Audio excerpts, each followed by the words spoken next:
नमस्कार साथियों, आप सभी का मेरे फेसबुक प्रोफाइल पर स्वागत है। आज जिस मसले पर मैं आपसे बातचीत करने के लिए आया हूं, वह मसला किसानों से जुड़ा हुआ है और हमने इस एक श्रृंखला के तहत, फेसबुक लाइव श्रृंखला के तहत किसानों के समर्थन में बात रखने की कोशिश की शुरुआत की है। यह कोशिश इस मकसद से, इस संकल्पना से की गई है, इस मंशा से की गई है कि हम सब आज किसी विश्वविद्यालय में पढ़ा रहे हैं, हमारे तमाम साथी सामाजिक कार्यकर्ता हैं, कुछ छात्र हैं, शोधार्थी हैं, कुछ लोग दिल्ली विश्वविद्यालय में पढ़ा रहे हैं, कुछ लोग देश के बाकी विश्वविद्यालयों में पढ़ा रहे हैं, शिक्षक हैं पेशे से।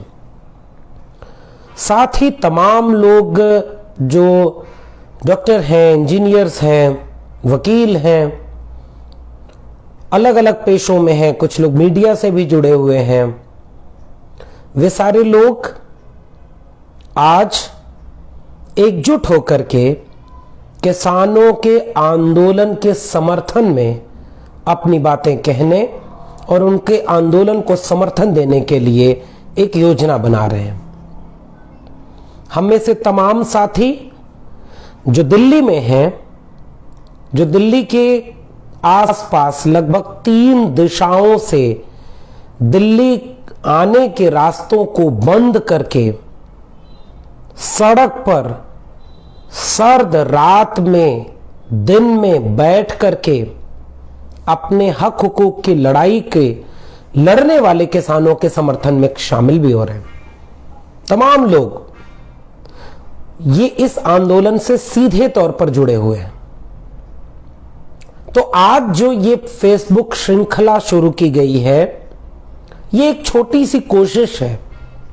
हम जानते हैं कि जिस वक्त सड़क पर हमारे लोग, इस देश के नागरिक, इस देश के अन्नदाता सड़क पर खड़े होकर आंसू गैस के गोले झेल रहे हों, पुलिस की लाठियां सह रहे हों, अपने ही देश में, अपने ही देश की राजधानी तक अपनी नाराजगी जाहिर करने के एक लोकतांत्रिक अधिकार का इस्तेमाल करने की कोशिश कर रहे हो और इस कोशिश में सड़कें खोद करके, बड़े बड़े बोल्डर रख करके, सड़कों पर खड़े होकर के जो लोग किसानों का रास्ता रोकने के लिए खड़े हैं, आज वक्त तो इस बात का है कि हमें उनके साथ खड़ा होना चाहिए।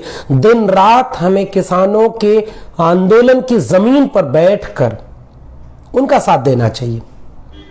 तो हम में से तमाम लोग, कल मैं आपको वहां से भी लाइव मैंने दिखाया था, आज भी हम जाने वाले हैं। तो हमारी कोशिश तो यह है कि हमें सीधे उनके साथ खड़े होना चाहिए।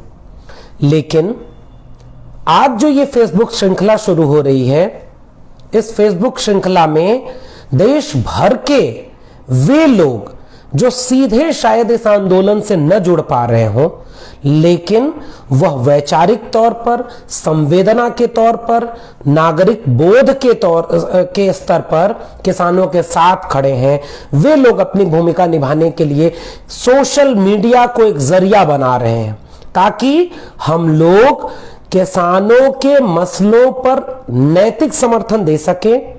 दूसरा मकसद इस फेसबुक लाइव श्रृंखला का क्या है कि जो तबके मुख्य तौर पर किसान नहीं है, जैसे हम लोग दिल्ली विश्वविद्यालय में पढ़ा रहे हैं, तो हमारा सीधे किसानों से क्या ताल्लुक। जैसे सरकार जिस भाषा में कहती है कि छात्रों को छात्रों के मसले पर बोलना चाहिए, शिक्षक को शिक्षक के मसले पर बोलना चाहिए, छात्र नागरिकता कानून के लिए क्यों बोलते हैं, शिक्षक छात्रों के मसले पर आंदोलन में क्यों शामिल होते हैं, ये उन लोगों की भाषा है। लेकिन हमारी भाषा क्या है, हमारा नागरिक बोध क्या है कि हम सब एक दूसरे के मसले पर नहीं बोलेंगे तो हमारे मसले पर कौन बोलेगा? ये पहली बात। दूसरी बात कि हम सारे लोगों का वजूद तो किसानी से है ना। हम सब के बाप दादा, हमारी माएं, हमारी बहनें, हमारे पुरखे इसी खेती किसानी में शामिल रहे। उन्होंने हमें इस काबिल बनाया कि आज हम 4 किताबें पढ़ करके एक भाषा में अपनी बात रख सकते हैं। तो क्या हमारी जिम्मेदारी किसानों के प्रति नहीं है? क्या किसानों का सवाल एक छात्र का सवाल नहीं है, एक शिक्षक का सवाल नहीं है, एक प्रोफेसर का सवाल नहीं है, एक डॉक्टर इंजीनियर का सवाल नहीं है, एक सामाजिक कार्यकर्ता का सवाल नहीं है? तो हमारी मंशा, हमारी वैचारिकी, हमारी ट्रेनिंग यह कहती है कि हम सब का सवाल किसानों का सवाल है। तो ये जो शुरुआत हुई है ये इसकी कोशिश में है कि हम सारे लोगों को यह बात समझा सकें कि आप जिस भी रूप में किसानों के साथ जुड़ सकते हो। अगर आप दिल्ली के आसपास हैं तो मेरी पहली अपील यह है कि आप हर दिन उस जगह पर जाइए, चलिए वहां चलकर देखिए कि वो किसान, हर उम्र के किसान, हमारे बाप दादाओं की उम्र के किसान, हमारी माओ, हमारी दादियों की उम्र की महिलाएं किस तरह से इस आंदोलन में सड़क पर बैठी हुई हैं, कितनी ज्यादती सह रही हैं। हम उनके साथ खड़े हों। और जो लोग सीधे आंदोलन में नहीं खड़े हो सकते, सीधे उनको कोई मदद नहीं कर पा रहे, वो कहीं दूर बैठे हैं, वे लोग एक कोशिश करें कि हम आसान भाषा में लोगों को समझाने की कोशिश करें कि यह किसान आंदोलन क्यों कर रहे हैं। हम लोगों को यह समझाने की कोशिश करें कि यह मसला केवल किसानों का मसला नहीं है। यह मसला आज किसानों पर लागू हो रहा है। यह मसला इस सवाल पूछता है, वो सवाल ये पूछता है कि आंदोलन कर रहे किसानों को इस तरह से ट्रीट किया जा रहा है गोया वो विदेशी सेनाएं हो, विदेशी आक्रमणकारी हो जो अपने देश की राजधानी पर कब्जा करने आ रहे हो। जबकि इस देश ने ऐसे भी आंदोलन देखे हैं कि इस देश के राजमार्ग पर, जो राजपथ है ना, जो राष्ट्रपति भवन से इंडिया गेट के बीच राजपथ है, उस राजपथ पर लाखों की तादाद में किसान आते थे, अपनी चारपाई, अपना हुक्का, अपना चूल्हा, अपना गिट्ठी अंगीठी लेकर के, और वहीं बैठ करके इस देश की गूंगी बहरी संसद को मजबूर करते थे कि तुम किसान विरोधी कानून नहीं बना सकते। आज तो आप अपने देश की राजधानी तक इन किसानों को पहुंचने नहीं दे रहे, फिर भी क्या हम खामोश रहेंगे? पहला सवाल। दूसरा सवाल इस बात का है कि क्या इस मसले को केवल इस तरह से बदनाम किया जाएगा कि ये खालिस्तानी है? ये आज प्रकृति क्या हो चुकी है? इस देश ने आजादी ही पाई है, इस देश ने आजादी पाई है जंग करके, अहिंसक तरीके से। इस देश ने आजादी पाई है लड़ करके। और आजाद भारत में संविधान, भारत का संविधान इस देश के हर नागरिक को यह अधिकार देता है कि अगर कोई कानून आपके हितों के साथ खिलवाड़ करता है तो आप सड़कों पर खड़े होकर के आंदोलन करिए और सरकारों को, चुनी हुई सरकार को मजबूर करिए कि वो ऐसे कानूनों को वापस ले। तो जिनकी आज सरकारें हैं, ये लोग भी इसी तरह के आंदोलन करके यहां तक आए हैं और उन लोगों ने भी आंदोलन किए हैं। तो पहली बात तो इस पूरे व्याख्यान की मैं ये कहना चाहता हूं कि आज क्यों ऐसा हो रहा है कि ऐसा लगता है गोया लोकतंत्र ही खत्म हो गया है। किसान को आप इस कदर बदनाम कर रहे हैं कि वो खालिस्तानी है, तो वो पार्टी के एजेंट हैं, तो वो अनपढ़ गंवार हैं। आप किसानों के बीच में जब वोट मांगने जाते हैं तो क्या आपकी भाषा ये होती है? क्या आप किसानों गांव में जाकर कहते हैं कि अरे तुम तो अनपढ़ गंवार हो, तुम्हें वोट देने का मतलब समझ नहीं आ रहा, आंख बंद करके हमें वोट दे देना? ऐसा नहीं बोलते। ये बड़े बड़े नेता, ये बड़े बड़े मिनिस्टर किसानों के गांव में जाकर के कहते हैं कि हम ये करेंगे, ये करेंगे, आप हमें वोट दीजिए। तो वोट देने का अधिकार रखने वाला एक नागरिक अनपढ़ गंवार, अपने हितों को न जानने वाला किसी पार्टी का एजेंट होता है क्या? इस तरह से बदनाम किया गया इस आंदोलन को। इसलिए मैं सवाल ये आपसे पूछ रहा हूं, क्या आप जन आंदोलनों के ऊपर इस तरह से अमानवीय, अनैतिक तरह के हमलों को बर्दाश्त करते चलेंगे? इस देश में दलित अगर बोलना शुरू कर दे तो वो नक्सल हो गया। इस देश में मुसलमान अगर अपने हक हकूक की लड़ाई लड़े तो वो आतंकवादी हो गया। इस देश में शिक्षक, छात्र और प्रोफेसर अगर लड़ाई लड़े तो वो सब अर्बन नक्सल हो गए। आज किसान लड़ाई लड़ रहे हैं तो वो अनपढ़ गंवा रहे हैं। ये सवाल आपसे मैं पूछ रहा हूं, अगर आप इस वीडियो को देख रहे हैं तो इस बात का जवाब दीजिए, मुखर होकर जवाब दीजिए। कृषि मंत्री बात नहीं कर रहे, 3 तारीख को तारीख रख दी गई है तो आपने एक तो आने नहीं दिया, किसानों को सड़क पर आने नहीं दिया। किस बात का लोकतंत्र बना है, बचा हुआ है? किस बात का लोकतंत्र बचा हुआ है? जहां इनकी सरकारें नहीं होती हैं वहां इनको लोकतंत्र की याद आती है। तो ये एक बात है, लोकतंत्र बचाना हमारी जिम्मेदारी है। पंजाब से चलकर लाखों की तादाद में दिल्ली के कोने कोने पर बैठे किसान जमहूरियत को बचाने की लड़ाई लड़ रहे हैं। और लोकतंत्र बचाने का मतलब समझते हैं ना, आपका अपना वजूद, हमारे खाने पीने, रहने, पढ़ने, लिखने, बोलने की आजादी, हमारे नागरिक होने की आजादी, ये सब हमसे छीनी जा रही है। इसलिए उस आजादी का एक लड़ाई ये किसान लड़ रहे हैं, तो आप इन्हें आने नहीं दे रहे। आज दिल्ली को 3 तरफ से किसानों ने घेर लिया है, टिकरी बॉर्डर, यूपी का नोएडा बॉर्डर और ये हरियाणा और पंजाब की तरफ वाला बॉर्डर। दो रास्ते और बचे, पूरी दिल्ली को जाम कर दें। तो ये दिल्ली में बैठकर जो लोग किसानों को अनपढ़ कह रहे हैं, किसानों को बरगलाया हुआ पार्टियों के एजेंट कह रहे हैं, वे लोग जो जिनका खुद खेती बाड़ी से कोई वास्ता नहीं, कितने इसमें लोग हैं जो नियम कानून बना रहे। किसान सवाल क्या पूछ रहे हैं, मैं कल गया था, अब उन सवालों को बारी बारी आपके बीच में रखने की कोशिश कर रहा हूं ताकि मैं जो बात कहना चाह रहा हूं वो भी। तो पहली बात मेरी ये थी कि आपको जन आंदोलनों के भविष्य को बचाना है। जन आंदोलनों को जिस तरह से डिलेजिटिमेट किया जा रहा है, उनका मजाक बनाया जा रहा है, उनके ऊपर ऐसे ऐसे आरोप लगाए जा रहे हैं। टीवी चैनल में बैठकर कुछ सरकारी पार्टियों के एजेंट बने लोग, कुछ कारपोरेट घरानों के एजेंट बने लोग अनाप शनाप बयानबाजी करते हैं और देश की आम जनता चुपचाप सुनती है। यह सवाल आपसे पूछना। दूसरी बात, किसानों की मांग क्या है? आसान भाषा में आप कहिए। किसान इस बात की मांग कर रहे हैं कि आपका नियम कानून इस तरह से बनता जा रहा है, आसान भाषा में समझिए, ये एमएसपी क्या है, एपीएमसी क्या है, और जो है खरीद का मुनाफा क्या है, ओपन मार्केट क्या है, और ये जो कह रहे हैं कि असीमित भंडारण की सुविधा दे दी गई, मार्केट खोल दिया गया है। और दावा क्या किया जा रहा है कि अब किसानों के पास ज्यादा विकल्प होंगे, पूरे देश में घूम करके वो अपने अनाज बेच सकते हैं, किसी भी सरकारी या प्राइवेट जगह पर वो अपने अनाज बेच सकते हैं। कितने सारे वादे किए गए। अब इस बातों पर बात करते हैं। पहली बात, किसानों के ऊपर इस बात का आरोप लगाया जा रहा है कि किसान समझ नहीं पा रहे हैं कि हम किसानों का हित करना चाह रहे हैं। कल भी मन की बात में मन के एक प्रधानमंत्री ने यह बात कही है। ये कैसी नीतियां आप बनाते हैं कि जिसके लिए नीतियां बना रहे हैं, जिसके फायदे में नीतियां बना रहे हैं, वही नहीं समझ पा रहे कि इसमें हमारा फायदा है।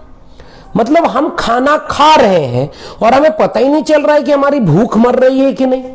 हम खेती कर रहे हैं और हमें पता ही नहीं चल रहा है कि फसल उग रही है कि नहीं। कोई तीसरा आके हमको बता रहा है कि घबराओ मत, इसमें यही बीज बो, इसमें से फसल निकलेगी, अच्छे दिन आएंगे, 15 लाख मिलेंगे, बुलेट ट्रेन चलेगी, स्मार्ट सिटी स्मार्ट गांव बनेंगे, विश्व तुम सारे लोगों को अच्छे दिन आ जाएंगे। इस तरह के वादों पर भरोसा नहीं। तो ये पहली बात कि आप जिनके हित का दावा कर रहे हैं वे ही अगर उसका विरोध कर रहे हैं तो एक बार ठहर कर सोचिए, विचार कीजिए कि कहीं आप गलत तो नहीं कर रहे। तो आप में से तो कोई किसान है नहीं जितने लोग सरकार में बैठकर नीतियां बना रहे हैं।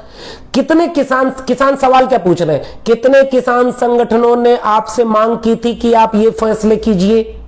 किसानों का दूसरा सवाल क्या है, जिस वक्त पूरे दुनिया में एक महामारी की सिचुएशन थी, पूरे देश में सार्वजनिक गतिविधियां लगभग बंद थीं, ऐसे आपात हालात में ऐसे विवादित कृषक कानूनों को पास करने की जरूरत क्या थी। ऐसे कानून को पास करने के लिए संसद में लोकतंत्र की हत्या करने जैसे आरोप झेलने वाले लोग क्यों नहीं इस सवाल का जवाब देते कि इस समय इसकी जरूरत क्या थी, इतनी हड़बड़ी में इसको पास करने की। किसानों का तीसरा सवाल क्या है, अगर आपने कानून बनाया तो आपने हमसे मशवरा क्यों नहीं किया। आपने अपने घोषणा पत्र में कहा था कि किसानों की आय दुगनी करेंगे, किसानों के तमाम ऐसे काम करेंगे जिससे उनके खरीद फरोख्त में फायदा होगा, इजाफा होगा। न्यूनतम समर्थन मूल्य लगाएंगे। और आपने उन्हें दिया क्या कि आप कह रहे हैं कि किसी भी राज्य में किसान जाकर बेच सकता है। किसान सवाल पूछ रहे हैं कि हम तो पहले भी जाकर बेचते थे, जो सक्षम किसान है वो जाकर बेचते थे, जो छोटी जोत के किसान है वो नहीं बेच पाते थे। तो ये तो झूठ है कि किसी राज्य में देते हैं जाकर बेच सकते हैं। तो ऐसे खुलेआम झूठ किसानों के लिए, किसानों के सवाल का जवाब मिला? नहीं मिला। किसानों का अगला सवाल क्या है? आप अगर कह रहे हैं कि इन तीनों कानूनों का एमएसपी से कोई सीधा संपर्क नहीं है। एमएसपी का मतलब समझते हैं?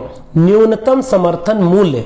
न्यूनतम समर्थन मूल्य का मतलब क्या होता है? मान लीजिए हमारे खेत में गन्ना पैदा हुआ, तो सरकार उस गन्ने का एक निर्धारित मूल्य तय करती है कि इस फसल को इससे कम कीमत पर नहीं खरीदा जा सकता, न्यूनतम समर्थन मूल्य। तो आप क्या कह रहे हैं कि इन तीनों कानूनों में एमएसपी का जिक्र ही नहीं है। तो किसान आपसे सवाल पूछ रहे हैं, तो आप जब गुजरात के मुख्यमंत्री एक हुआ करते थे, गुजरात के मुख्यमंत्री नरेंद्र मोदी, तो गुजरात के मुख्यमंत्री मांग करते थे कि एमएसपी को कानूनन वैध बनाया जाए, कानूनन निर्धारित किया जाए, उसका कानून बनाया जाए कि हर फसल का एमएसपी तय होगा और उसका कानून तोड़ने वाले को सजा मिलेगी। इतने क्रांतिकारी सुधार करके किसानों को अच्छे दिन, अच्छी जन्नत, स्वर्ग में ले जाने का दावा करने वाले लोग एक लाइन क्यों नहीं लिख पा रहे हैं कि एमएसपी कभी खत्म नहीं होगा? ये किसानों की मांग है, इसका अभी तक जवाब नहीं मिला। अगला सवाल किसानों का क्या है कि आपने जो ओपन मार्केट कर दी, तो हम सरकारी मंडी में भी बेच सकते हैं और वहीं बगल में प्राइवेट मंडी भी लगेगी। अंबानी और अडानी की बड़ी बड़ी मंडियां उसी बगल में लगेंगी। तो आप कल्पना करिए, किसान आपसे सवाल पूछ रहा है कि जब निर्धारण करने का फैसला, रेगुलेटरिंग अथॉरिटी यानी निगरानी करने की जो अथॉरिटी है, वो सरकार आपके हाथ से छीन रही है। वो कह रही है कि निजी जो उद्योगपति उनको छूट रहेगी। तो आप कह रहे हो कि वो आपको ज्यादा मुनाफा देंगे। एक ऐसा निजी संस्थान बता दो जिसमें कम लागत देकर ज्यादा मुनाफा दिया है। निजीकरण का मतलब क्या होता है? विश्वविद्यालयों का मतलब क्या होता है पता है आपको? विश्वविद्यालय का मतलब, कैसे सरकारी विश्वविद्यालय का मतलब क्या होता है? फीस नाममात्र की और डिग्री अच्छी क्वालिटी की, तालीम अच्छी, उच्च शिक्षा अच्छी तालीम, अच्छी क्वालिटी की, यानी निःशुल्क शिक्षा और गुणवत्तापूर्ण शिक्षा। और प्राइवेट विश्वविद्यालयों में क्या मिलता है? भारी भरकम फीस, लाखों लाख रुपए की फीस और डिग्रियां बेच रहे हैं वो लोग। तो निजी और सरकारी में अंतर समझते हैं ना? आप निजी अस्पताल में जाइए तो खांसी भी हुई है तो 500 रुपए डॉक्टर फीस लेता है। सरकारी अस्पताल में फीस नहीं लगती, सरकारी अस्पताल में दवा मुफ्त होती। तो सरकारी तंत्र का मतलब ये होता है कि सरकार अपने नागरिकों को बुनियादी सुविधाएं मुहैया कराती है। तो एक निजी मंडी लगेगी तो कौन कह रहा है कि कल को वो दाम कहेगा? और वो किसान क्या सवाल पूछ रहा है? आलू का दाम वो निजी मंडी वाला बोलेगा कि ये आलू 5 रुपए किलो लायक नहीं है, ये आलू 2 रुपए किलो लायक है। बेचना है बेचो, नहीं बेचना है मत बेचो। अब किसानों के पास क्या मौके हैं इसकी शिकायत करने के? एसडीएम लेवल के अधिकारी के पास जाना, जिसके पास कोई ऐसा वैधानिक अधिकार नहीं होगा कि वो इस चीज को निरस्त कर सके। तो सिक्योरिटी, जो सुरक्षा थी, वो छीन ली गई। मजबूर किया जाएगा एक किसान को, जब उसकी पैदावार ज्यादा होगी, आलू का सीजन सबसे ज्यादा है, तो उस समय औने पौने दाम पर ये कंपनियां, निजी कंपनियां, अंबानी अडानी की कंपनियां आलू खरीदेंगी। और उसके बाद क्या करेंगे? जब आलू का सीजन नहीं रहेगा तो उसी आलू को महंगे दाम पर इन्हीं किसानों को बेचा जाएगा। ईस्ट इंडिया कंपनी अंग्रेजों ने बनाई थी, याद करिए। ईस्ट इंडिया कंपनी ने क्या किया था?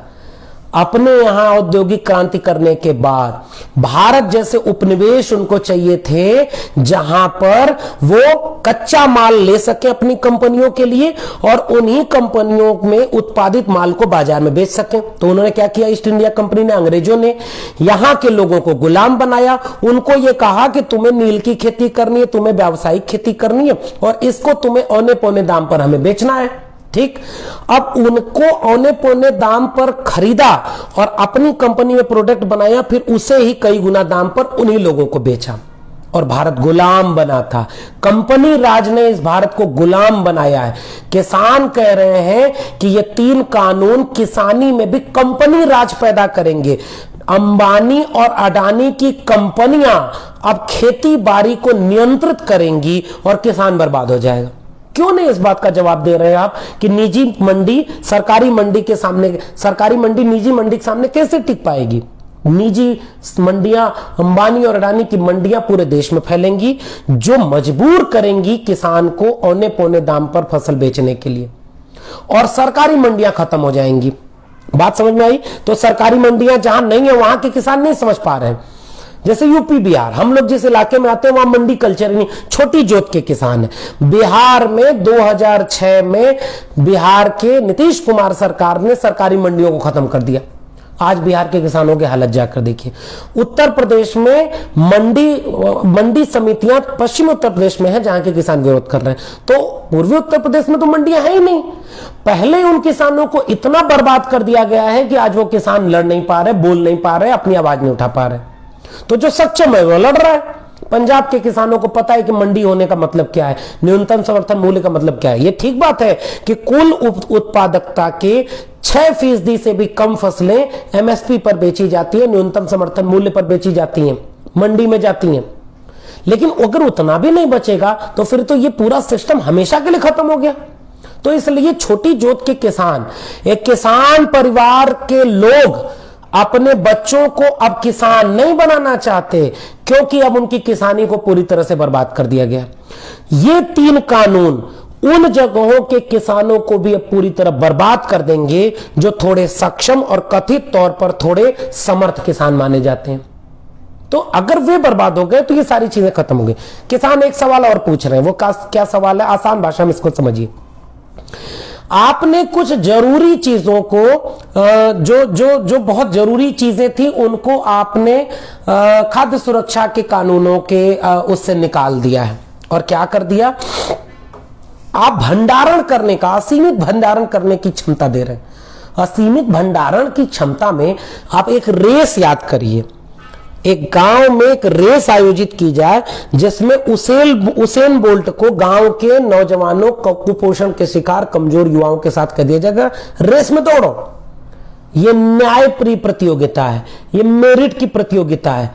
ये वर्णवादी ब्राह्मणवादी मेरिट यही लागू कर रहे हैं अब यहां पर कि किसान को ओपन मार्केट दी जा रही है, बेचो, जिसको दौड़ना है दौड़ो। तो उसेन बोल्ट ही जीतेगा इस रेस में, वो कुपोषण का शिकार बच्चा तो कभी नहीं जीतेगा। तो आप रेस करा रहे हो निजी उद्योगपतियों के सामने। किसकी रेस? कि जो जितना मुनाफा देगा। कैसे है? अब एक मान के बात चलिए। एक विद्यार्थी गांव से आता है, वह विद्यार्थी नोएडा के एक चौराहे पर खड़ा होता है, चारों तरफ बड़ी बड़ी होर्डिंग लगी हुई है कि विश्व के सबसे अच्छे शिक्षक इस विश्वविद्यालय में अपने विद्यार्थी को यहां आवेदन करिए, आइए और अपना भविष्य बनाइए, आइए अपना दुनिया में नाम करिए। ये दूसरा विश्वविद्यालय, ये तीसरा विश्वविद्यालय, चौथा विश्वविद्यालय। और जब वो चारों में जाता है तो पता चलता है कि विश्वविद्यालय में पढ़कर उसका भविष्य तो बन जाएगा, लेकिन उस विश्वविद्यालय में पढ़ने के लिए लाखों लाख रुपए फीस जो देनी है उसमें वो नहीं होगा। तो जैसे नई शिक्षा नीति ला करके ख्वाब ये दिखाया जा रहा है कि दुनिया के बड़े बड़े विश्वविद्यालय आकर सेंटर खोलेंगे भारत में, भारत के छात्र विदेशों में पढ़ने जाएंगे, इसलिए नई शिक्षा नीति भी इसी कोरोना के आपातकाल में पास करा दी। 3 मजदूरों के कानून पास किए गए। मजदूरों को ट्रेड यूनियन नहीं बना सकते, 300 से कम मजदूरों पर कोई ट्रेड यूनियन पॉलिसी लागू नहीं होती। मजदूर तो ऐसे ही बर्बाद कर दिए गए। श्रमिक कानूनों को बदल दिया गया है, नई शिक्षा नीति लागू कर दी गई है। उसी तरह से ये 3 कानून ला करके ये कर दिया गया है कि ओपन मार्केट, बाजार को इतना अच्छा बना रहे, सरकार अपनी जिम्मेदारी खत्म कर रही है, तो पूरा देश में ये क्यों नहीं कह देते कि अंबानी अडानी ये चुनाव लड़ेंगे? टाटा बिरला अंबानी 5 कैंडिडेट हैं प्रधानमंत्री पद के, उनमें से एक को वोट दे दीजिए, वो जीत जाएगा। शिक्षा बेच दिए, स्कूल से लेकर विश्वविद्यालयों तक नई शिक्षा नीति को बेच दिया गया है। अपने घर में बैठकर जरा सोचिएगा, ये जो टीवी वाले बैठकर इसको खालिस्तानी, इसको अर्बन नक्सल, इसको लव जिहाद और इसको ये सब में भटकाए हुए, कहां खोए हैं आप? आपके बच्चों का भविष्य छीन लिया गया है नई शिक्षा नीति से। आपके स्कूल और डिग्री कॉलेज अब अंबानी और अडानी के डिग्री कॉलेज बनने वाले, न वहां कोई आरक्षण रहेगा, न वहां कोई सामाजिक न्याय बचेगा और न गरीब कमजोर के बच्चे पढ़ेंगे। वैसे ही 3 श्रमिक कानून बदले गए हैं कि अब श्रमिकों को कोई कंपनी उनको न्यूनतम वेतन देती है कि नहीं, न्यूनतम सुविधाएं देती है कि नहीं, काम के घंटों की शर्तें मानती है कि नहीं, उनको उनकी डिग्निटी जीवन की मानती है कि नहीं, वो सब कंपनी का मुखिया तय करेगा। कहां गई सरकार? आप तो अच्छे दिन लाने वाले थे। उसी तरह से ये 3 कृषक कानून है, तो मंडियां, सरकारी मंडियां एकदम खत्म हो जाएंगी। जमाखोरी को छूट दी जा रही है, तो जमाखोरी की छूट क्या केवल किसानों को नुकसान करेगी? एक बार विचार करिएगा। जमाखोरी की छूट आपके अपने गांव में जो किराना स्टोर है ना, वहां भी छूट दे दी है कि खूब जमा करो, और महंगा हो जाएगा जब सामान, तब 100 रुपए किलो प्याज बेचना, 80 रुपया किलो आलू बेचना, 200 रुपया किलो अरहर की दाल बेचना, 500 रुपया किलो सरसों का तेल बेचना, और उसको पी करके, उसको खा करके इस देश के नौजवान क्या लव जिहाद से लड़ने जाएंगे? ये सारी चीजें आपको समझनी होगी। तो हमारी कोशिश क्या है? हमारी कोशिश ये है कि हम लोग आसान भाषा में इन बातों को लोगों तक समझाएं। आप भी अपने गांव में लोगों को समझाइए। जहां जिस तरह से भी इस आंदोलन का समर्थन कर सकते हैं, इस आंदोलन का समर्थन करिए। दिल्ली के लोग वहां चले, मौजूद हो, पर्चे लिखें, लोगों को समझाएं कि यह किसानों को ही खत्म करने वाला कानून नहीं है, यह पूरे देश में जमहूरियत को खत्म कर देने वाला कानून। दूसरा काम हम क्या कर सकते हैं कि हम छात्र हैं, शिक्षक हैं, नौजवान हैं, प्रोफेसर हैं, वकील हैं, डॉक्टर हैं, इंजीनियर हैं, किसानों के साथ खुलकर खड़े हों, ताकि ये जो नफरती मीडिया, दंगाई मीडिया, ये सरकार अंबानी अडानी के पैसों पर चलने वाली मीडिया जब जन आंदोलनों का मजाक बनाने लगे, सवाल सरकार से पूछा जाना चाहिए था, सवाल किसान से पूछा जा रहा है। इस देश में छात्रों पर यूएपीए लगा करके प्रोफेसर को जेल में रखा गया है, आपका आरक्षण छीन लिया गया, सारे सर्वर सरकारी संस्थानों को बेच दिया गया, चुनी हुई सरकारों को खरीद लिया गया, तब जन आंदोलन करने वाले लोगों को बदनाम करते हैं आप। इसका विरोध करिए, मुखर विरोध करिए कि जन आंदोलन करने वालों को बदनाम नहीं करना चाहिए। तीसरा काम हम क्या कर सकते हैं कि हम लोगों को एक साथ जोड़ सकते हैं और इस पूरी मुहिम को खड़ा कर सकते हैं। तो आज की कोशिश हमारी, चूंकि वक्त पूरा हो गया है, तो बहुत सारी बातें जो मैं नहीं बता पाया, अभी जो जितने भी श्रोता इस बात को सुन रहे हैं, उन सारे लोगों से अपील है हमारी कि आप मेरी फेसबुक वॉल पर भी देख सकते हैं। 3 बजे मैं बोला हूं, मेरी वॉल पर आपने किसानों के मसले पर यह बात सुनी है। अब 3:30 बजे हमारे ही साथी दिल्ली विश्वविद्यालय के प्रोफेसर जितेंद्र मीणा किसानों के मसले पर ठीक अभी अब अपनी बात अपनी वॉल पर करने वाले हैं। उसके बाद प्रोफेसर रतन लाल बोलेंगे, उसके बाद डॉक्टर सुधांशु कुमार बोलेंगे, डॉक्टर सूरज मंडल की वॉल पर आप जाएं, और महाराष्ट्र के साथी बोलेंगे, नागपुर के साथी बोलेंगे, सबकी वॉल पर आप जाएं, उनसे उनकी अपील सुने, वहां वो अपने तरीके से इन्हीं बातों को समझाएंगे और आप सब इस आंदोलन को एक साथ मिलकर के जुड़िए, किसानों के साथ खड़े होइए, वही देश बचाने की लड़ाई लड़ रहे हैं। मेरा वक्त अब पूरा हुआ, इसलिए मैं आपसे इजाजत लूंगा और हम सब फिर मिलेंगे किसी नई फेसबुक लाइव में किसानों के मसले पर कोई नई बात लेकर के। तब तक आइए किसानों का साथ देते हैं और इस देश को बचाने की इस लड़ाई में शामिल होते हैं, अपनी जिम्मेदारी का निर्वहन करते हैं। आप सभी जुड़े फेसबुक लाइव श्रृंखला किसान आंदोलन के समर्थन में बोलने के लिए आपने आमंत्रित किया। बहुत बहुत शुक्रिया, धन्यवाद।